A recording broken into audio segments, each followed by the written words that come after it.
Shalom, salam berkat dari kami untuk pendengar sekalian. Saat ini pendengar akan diberkati dengan program Hari Ini Harinya Tuhan bagian yang ke-8. Sebuah program rohani tentang doktrin Alkitab yang menolong kita untuk semakin tertanam dalam kebenaran firman dan bertumbuh dalam kemuliaan. Bersama hambanya, Pendeta Gilbert Lumwendong, STH.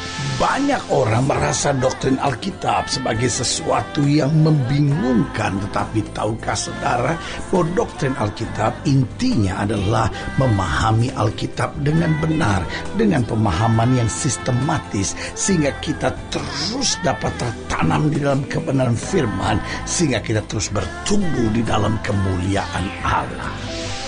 Buka hati saudara sekalian untuk menerima berkat-berkat firman-Nya hari ini. Kerajinan tanpa pengenalan dan pengertian yang benar seringkali hanya berakibat kesia-siaan. Karena ada banyak orang rajin, banyak orang mau berbuat sesuatu, tapi kalau dia nggak ngerti apa yang harus dia buat, kalau dia nggak tahu betul apa yang harus dia kerjakan, maka justru seringkali yang terjadi banyak kesalahan yang dia perbuat. Haleluya. Nah, saudara yang kasih dalam Tuhan, selamat datang dalam program kita Hari Ini Harinya Tuhan. Dan seperti biasa dalam program ini saya percaya kasih Tuhan akan kembali menjamah saudara. Kekuatan dari Tuhan, pimpinan Tuhan melalui firman-Nya akan kembali nyata, sehingga kekuatan baru kita raih, semangat diberikan oleh Tuhan. Karena memang hanya dengan firman Tuhan kita akan senantiasa berjalan menuju kemenangan. Haleluya. Dan dalam program ini kita sedang membahas sebuah pertanyaan tentang apakah yang harus kami perbuat. Saudara gue yang kasih dalam Tuhan, seringkali ini pertanyaannya. Ada banyak suami berkata, saya mungkin suami yang kurang baik buat istri saya. Apa yang harus saya perbuat untuk menyenangkan hati istri saya misalnya, ya kan? Ada banyak orang Kristen juga masuk gereja dengan firman Tuhan, dia berkata, iya ya, saya mungkin orang Kristen yang gak terlalu baik, tapi sekarang saya mau bertobat, saya mau sungguh-sungguh mencari Tuhan. Apa ya yang harus saya perbuat? Nah, banyak anak-anak muda juga begitu. Aduh, saya ingin maju, saya ingin sukses, saya ingin masa depan cerah, tapi apa ya yang harus saya perbuat? Nah, pertanyaan ini seringkali pertanyaan yang sangat membingungkan banyak orang, sehingga dia ingin tapi seringkali dia tidak tahu. Nah, kalau dia melangkah tanpa pengetahuan yang pasti, disinilah letaknya banyak orang berbuat kesalahan.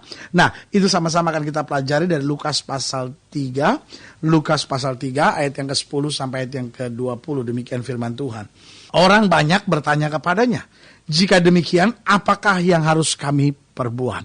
Jadi setelah mereka mendengar khotbah dari Yohanes Pembaptis, mereka meresponi dan berkata, jika demikian, apakah yang harus kami perbuat? Jawabnya, barang siapa mempunyai 2 helai baju, hendaklah ia membaginya dengan yang tidak punya. Dan barang siapa mempunyai makanan, hendaklah ia berbuat juga demikian. Ada datang juga pemungut-pemungut cukai untuk dibaptis, dan mereka bertanya kepadanya, Guru, apakah yang harus kami perbuat? Jawabnya, jangan menagih lebih banyak daripada yang telah ditentukan bagimu. Dan prajurit-prajurit bertanya juga kepadanya, dan kami, apakah yang harus kami perbuat? Jawab Yohanes pada mereka, jangan merampas dan jangan memeras, cukupkanlah dirimu dengan gajimu. Tetapi karena orang banyak sedang menanti dan berharap, dan semuanya bertanya dalam hatinya tentang Yohanes, kalau ia adalah Mesias, Yohanes menjawab dan berkata kepada semua orang itu, Aku membaptis kamu dengan air, tetapi ia yang lebih berkuasa daripadaku akan datang, dan membuka tali kasutnya pun aku tidak layak. Ia akan membaptis kamu dengan Roh Kudus dan dengan api. Alat penampi sudah di tangannya untuk membersihkan tempat pengirikannya, dan untuk mengumpulkan gandumnya ke dalam lumbungnya. Tetapi debu jerami itu akan dibakarnya dalam api yang tidak terpadamkan. Dengan banyak nasihat lain, Yohanes memberitakan Injil kepada orang banyak. Akan tetapi setelah ia menegur raja wilayah Herodes karena peristiwa Herodias istri saudaranya, dan karena segala kejahatan lain yang dilakukannya, raja itu menambah kejahatannya dengan memasukkan Yohanes ke dalam penjara. Saudaraku yang kasih dalam Tuhan, ayat yang ke-10 menjadi dasar renungan kita dalam program Hari Ini Harinya Tuhan ini. Dikatakan, jika demikian, apakah yang harus kami perbuat? Saudaraku yang kasih dalam Tuhan, banyak orang setelah dengar firman Tuhan, mereka merasa perlu berbuat sesuatu. Mereka perlu maju. Mereka perlu mengerjakan sesuatu. Tetapi kalau kita mau jujur, banyak orang akhirnya tidak tahu apa yang harus dia perbuat. Apa yang harus dia kerjakan. Sehingga akhirnya waktu dengar firman Tuhan dia sadar. Tetapi seminggu kemudian firman Tuhan berlalu begitu saja. Dan dia kembali pada hidupnya yang lama. Itu sebabnya kalimat pertanyaan dari umat Tuhan pada saat itu sangat menarik perhatian saya untuk saya bahas pada saat ini melalui program Hari Ini Harinya Tuhan ini. Mereka berkata, jika demikian, apakah yang harus kami perbuat? Nah, saudaraku yang kasih dalam Tuhan, Yohanes mulai menjelaskan satu-satu buat mereka, tapi ini yang saya mau bagikan buat saudara. Lihat ayat yang ke-11. Ayat yang ke-11.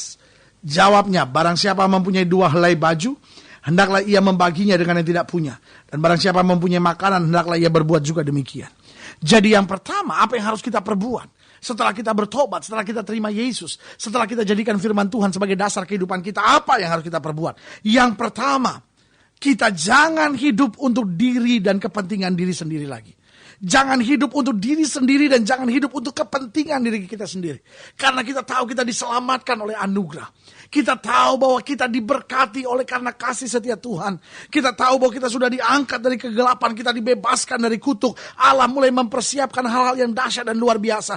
Ingat, waktu kita bertobat, waktu kita lahir baru, Alkitab berkata, anggur baru mulai dicurahkan dalam hidup kita. Dan apa artinya anggur baru? Anggur baru itu bicara tentang damai. Anggur baru bicara tentang kebaikan-kebaikan Tuhan. Tapi anggur baru juga bicara tentang berkat-berkat Tuhan yang luar biasa. Allah menyediakan segalanya buat kita. Nah, pertanyaannya, apakah kita puas semuanya itu hanya untuk diri kita sendiri? Apakah kita bangga bahwa semuanya itu hanya untuk kepentingan kita sendiri? Atau kita mulai berpikir, Tuhan, segala yang baik Tuhan sudah kerjakan buat hidup saya. Biarkanlah saya jadi berkat. Biarkanlah lewat saya orang lain boleh mengalaminya. Saudaraku yang kasih dalam Tuhan, dunia ini telah menjadi dunia yang bertambah egois. Dunia ini telah menjadi dunia yang tidak peduli dengan keperluan dan kebutuhan orang lain. Tetapi saudaraku yang kasih dalam Tuhan, buat orang-orang yang sudah bertobat, buat orang-orang yang sudah lahir baru, buat orang-orang yang sudah menerima Kristus sebagai Tuhan dan Juru Selamat, untuk setiap orang yang sudah masuk gereja, meninggalkan hidup lamanya, maka dia tidak akan pernah bisa hidup untuk dirinya sendiri lagi. Saudaraku yang kasih dalam Tuhan, ketika kita mau melihat diri kita sendiri, adakah hidup saya sudah bertobat? Adakah hidup saya sudah dipulihkan? Adakah hidup saya sudah mengenakan manusia baru? Maka jawaban saya sederhana. Kalau itu pertanyaan kita, maka kita hanya akan melihat sederhana dalam hidup kita. Sudahkah kita peduli dengan orang lain? Karena kalau saya peduli dengan orang lain, saya bisa melihat keperluan, kebutuhan orang lain seperti kebutuhan dan keperluan saya sendiri. Maka itu ciri bahwa kasih Allah sudah ada dalam hidup saya. Tetapi saudara boleh bilang sama saya, pendeta, saya tiap minggu ke gereja, saya tiap hari berdoa, saya tiap hari baca Alkitab. Tapi kalau kau hidup egois, engkau tidak peduli dengan keperluan orang lain, engkau memaki istrimu seenaknya, engkau menyakiti hati suamimu, engkau gak peduli anak-anakmu, anak-anak gak peduli dengan orang tuanya, maka jawaban saya sederhana. Kita harus taruh tanda tanya besar dalam hati kita. Sudahkah sungguh saya berjalan di dalam jalan Tuhan? Karena ciri bahwa saya berjalan di jalan Tuhan adalah saya peduli dengan kepentingan orang lain. Tidak hanya memikirkan keperluan dan kepentingan diri sendiri. Yang kedua, apa yang harus kami perbuat setelah kita bertobat, setelah kita lahir baru, setelah kita terima Yesus sebagai Tuhan dan Juru Selamat? Ayat ke-13 bilang begini, jawabnya, jangan menagih lebih banyak daripada yang telah ditentukan bagimu. Berarti yang kedua, ini bicara tentang pemungut-pemungut cukai yang bertanya, apa yang harus kami perbuat? Yohanes Pembaptis dengan tegas berkata, jangan menagih lebih banyak. Artinya, harus ada perubahan yang jelas. Saudaraku yang kasih dalam Tuhan, setelah kita bertobat, setelah kita lahir baru, harus ada perubahan yang jelas. Jangan lagi menekan orang dengan segala kemampuan dan kelebihan kita. Jangan lagi hidup seenaknya, yang penting saya senang. Mencari keuntungan bagi diri sendiri. Ini sesuatu yang sangat keliru. Tetapi Yohanes Pembaptis sedang menekankan kualitas hidup yang berbeda. Ayo, kamu harus mulai berbeda. Sehingga orang lain bisa melihat, kok ini orang kelihatannya mau rugi ya. Ini saudaraku, ada banyak orang yang seringkali tidak mau rugi buat Tuhan. Tapi selalu saya percaya bahwa orang yang berani rugi buat Tuhan justru akan melihat keuntungan yang luar biasa. Apa artinya berani rugi buat Tuhan? Meskipun ini sesuatu yang menyenangkan, kalau kita tahu ini dosa, meskipun kita tahu ini sesuatu yang menguntungkan, tapi kalau kita tahu ini dosa, kita harus berani berkata tidak. Kita kelihatannya berani rugi buat Tuhan, tapi Alkitab bilang orang yang rela kehilangan nyawanya justru akan mendapatkannya. Jadi jelas apa yang harus kita perbuat. Yang pertama, tidak hidup untuk diri sendiri dan kepentingan sendiri. Yang kedua, hidup yang berubah. Artinya tidak menekan orang dengan kelebihan dan kemampuan kita. Tidak hidup seenaknya, berani rugi buat Tuhan. Karena orang yang berani rugi buat Tuhan justru mendapat untung besar dari Tuhan. Haleluya. Dan saudaraku, ayat 14 bilang apa? Di ayat yang ke-14 dikatakan, dan prajurit-prajurit bertanya juga kepadanya, dan kami, apakah yang harus kami perbuat? Jawab Yohanes kepada mereka, jangan merampas dan jangan memeras, cukupkanlah dirimu dengan gajimu. Berarti yang keempat, yang Yohanes sedang mau tekankan kepada setiap umat di sana, apa yang harus kami perbuat? Yaitu belajar mencukupkan diri. Saudaraku yang kasih dalam Tuhan, kalau kita tidak egois, kalau hidup kita berubah, kalau kita belajar mencukupkan diri dengan apa yang ada, maka saya percaya hidup Kristen kita semakin diperbaharui. Hidup Kristen kita akan semakin jadi berkat. Hidup Kristen kita akan semakin menyatakan kemuliaan Allah. Persoalan dengan kita, seringkali kita egois, hidup untuk diri sendiri. Lalu kita mulai gak ada perubahan hidup. Lalu akhirnya kita mulai memaksakan hidup dengan segala sesuatunya. Tapi kalau kita belajar mencukupkan diri, kita mulai belajar bersyukur dengan apa yang ada.